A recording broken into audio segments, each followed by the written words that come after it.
Hello everyone. This is the second part of hopefully a three-part video series on how to complete your professional growth plan put together by the Professional Development Committee, the High Schools That Work Professional Development Committee. Remember that, High Schools That Work.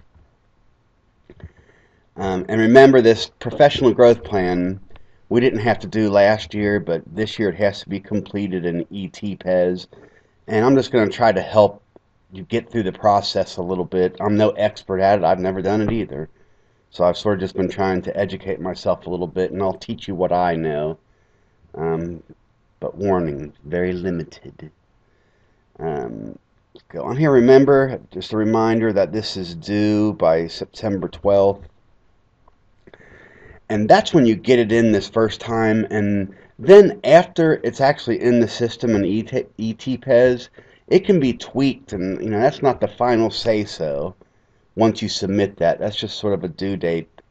I think probably put together more just to put some fire underneath our behind to get it done. Probably a good thing, else I wouldn't do it. This language right here is taken directly from the ODE. So I thought I would include it just so we know what we're doing here. And it just says, when we're writing these goals that we'll be discussing in this video, that goals should be developed using multiple sources of data, including self-assessment based on the standards, student learning data, and district/school goals. Goals may be written using SMART criteria. And that's how I'm going to share this with you, using this. SMART's an acronym, and here's all it means.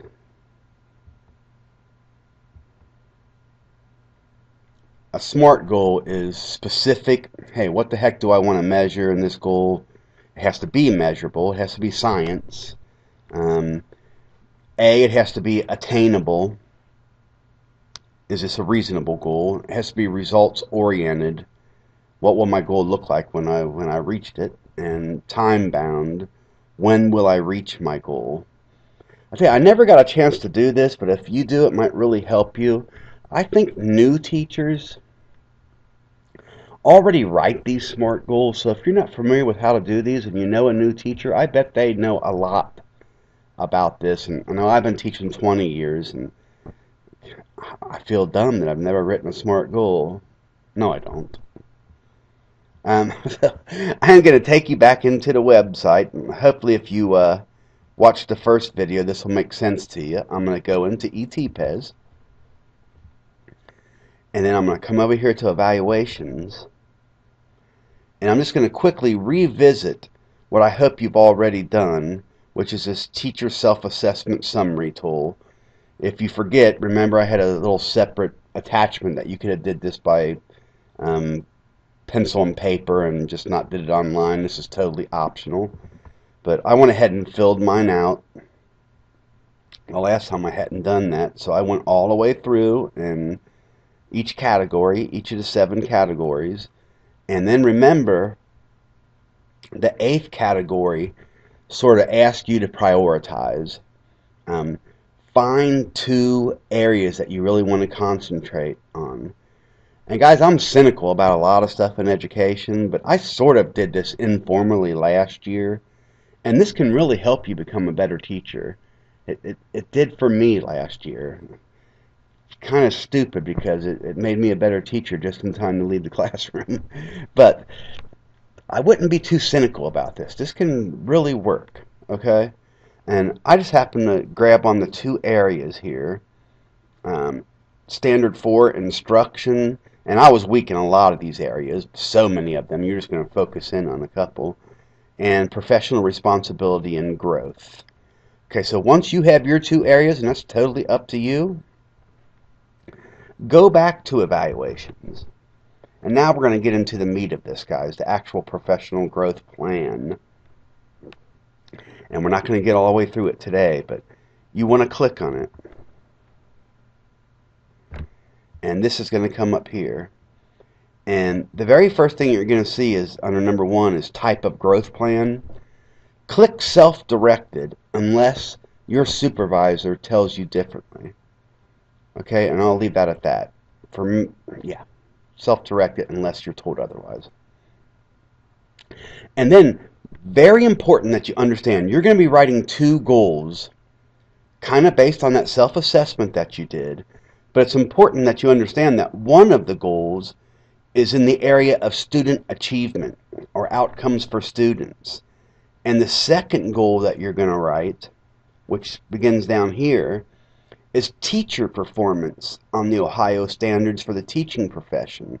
So one way to think about this is under this first goal is going to be students will be able to blah, blah, blah, blah. Under the teacher part, it's going to be I will be able to blah, blah, blah, blah. Okay? There are 2 separate type goals here.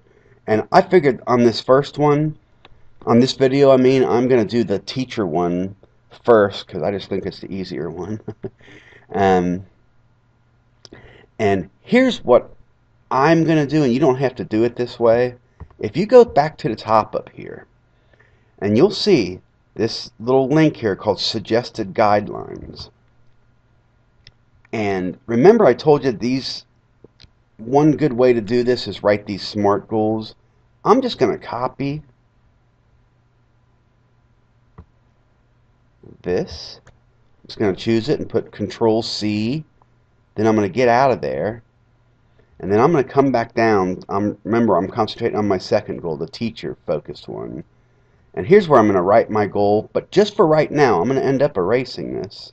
I'm deleting this out. But right now, I'm just going to put that in there. And that reminds me of what that SMART goals is, so I don't have to keep going other places to remember what the heck they are. And as soon as we're done writing our goal, we'll get rid of all this stuff. Okay, you don't have to do it this way, it's just easier for me. So I need to write a goal. And one of the areas I picked was in the area of parental contact. But the very first thing I'm going to do, I'm going to say, by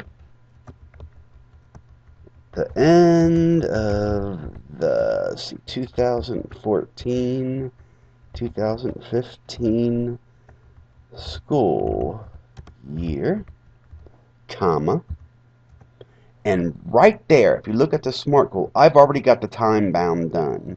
When will I reach my goal? Well, here's when I'll reach it. By the end of the 2014-2015 school year. Yours might be different. It might be a semester, and you're just going to put that.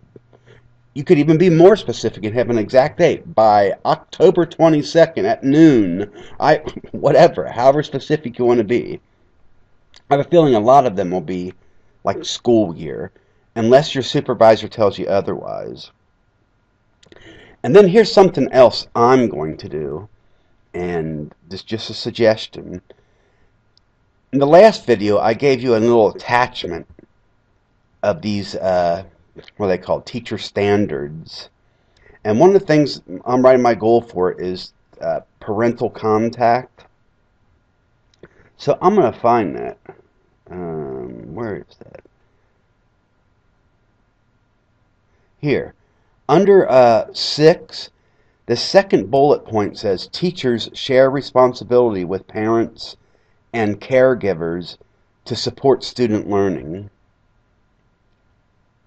I am going to copy and then go back in to my eTPES, and I'm going to paste that right there. And this is the reason I'm doing it. You don't have to do it this way. It's just the way my brain works. By the end of the 2014-2015 school year, in order to share responsibility with parents and caregivers to support student learning, English teachers don't crack on me here. Then I'm going to put another comma here. Did I do that already? I can't see this screen. So far I got by the end of the 2014-2015 school year. There's my time bound. I'm done with that part of it. In order to share responsibility with parents and caregivers to support student learning. That's specific. That's exactly what I'm doing. If you're supervisor says anything, you can just go, I got it right from the teacher standards there, Einstein. Why don't you go check it out? Okay, now, so by the end of the 2014-2015 school year, in order to share responsibility with parents and caregivers to support student learning, I, not students, this is me, I will contact, and I'm going to put 100% of, I'm going to put parents, I don't know how to do this, so I'm just going to say caregivers. I don't know if it's supposed to put guardians or whatever. I will contact 100% of parents, caregivers, by phone or email, and you can arrange that however you want. Let me see if that got us enough here. It's supposed to be specific. We got that. Is it measurable? Yeah, I'm saying 100%. 100%. I'm going to contact everyone. And yours might not be that. If I was like a program teacher, I think I would latch on to that. If I was an academic teacher, I might say, this first time I'm just going to grab this one class and I'm going to try to contact every parent. Or I'm going to try to contact 50% of them. That's up to you. Attainable, is it a reasonable goal? I think so. I think 100% is a reasonable goal for a program teacher, not for an academic teacher. And it doesn't mean that you failed in your goal if you got 90%. Heck, you just tell them, I tried my best to get 100%, I got 90. Definitely better than 0 now, isn't it? Einstein, sorry. So attainable, results-oriented. What will my goal look like when I've reached it? Well, I think it's right there. I would have contacted these people. And it's time-bound, so we got it. Like I said, it's the first time I've done this, but I think that would pass muster. Okay? So you're going to take whichever area you're going to concentrate on the teacher side and sort of use this SMART goals acronym way of writing these goals. Follow it the best that you can. The critical thing here, guys, we want to be better teachers. Don't get too hung up in this language. If that bums you out and stresses you out, going, you need to be able to prove that you worked towards this goal and that it's a worthy goal. I don't mean to start preaching here, but let me go down to this. I'm going to get rid of this stuff now. And because this second box wants evidence indicators. In other words, it wants my proof. I can't just say I'm going to do that. When I meet with my supervisor, I'm going to have, I think they call them like these artifacts of proof. This one would be very easy because I could put something in there like, I will keep parent contact log. That might be enough. And once again, you'll just meet with your supervisor. If it's not, you might put a little bit more in there. But in a lot of these, you'll have like 2 or 3 sources of evidence, 2 or 3 artifacts. I would think in this case, hey, every time I called a parent, I wrote down the date, I wrote down the time, here's a copy of it. That's my proof. Okay? Then think outside the box. In other areas, well, let me wait for the next video for that. But that's enough for right now. I think I can finish this up in the next one. Call me if you have questions. Email me. Talk to those new teachers. If you really want to know about SMART goals, there's mass quantities of material out there on the internet. Trust me. And some of it's very confusing if you ask me. But if you need help, just ask, man. We're all going through this for the first time, okay? I'll try to get the next one out as soon as I can. I'm out of here.